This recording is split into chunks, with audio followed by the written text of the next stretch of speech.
our votes in Virginia have been locked in since the election back on March 1st. But with more primary elections and 838 delegates still on the table, there's a chance that no Republican candidate gets a majority at the convention's first vote. Now, if there's no clear winner, many of the rules for delegates in Virginia eliminated. WSLS 10's Aaron Brookshire joins us live to explain what would happen in a second convention vote. And this is something people are watching very closely. Yeah, absolutely. It's something we've been talking a lot about lately with the primary elections so close on the Republican side. What happens if there is no clear winner? And although it doesn't happen very often, it's a situation we could see this election cycle.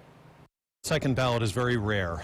The last time there was a second ballot at any of the nominating conventions was 1948, so not in the lifetime of most living Americans. What has to happen is that nobody gets a majority on the first ballot, and it's beginning to look a little more likely that that might occur. And if neither candidate gets the 1,237 votes needed for a majority, Virginia delegates are no longer bound to the nominations that voters made. Now, as Dr. Lynch explains, delegates will then be free to vote for whoever they want to in the second convention vote. It's a complete free-for-all if there's a second ballot.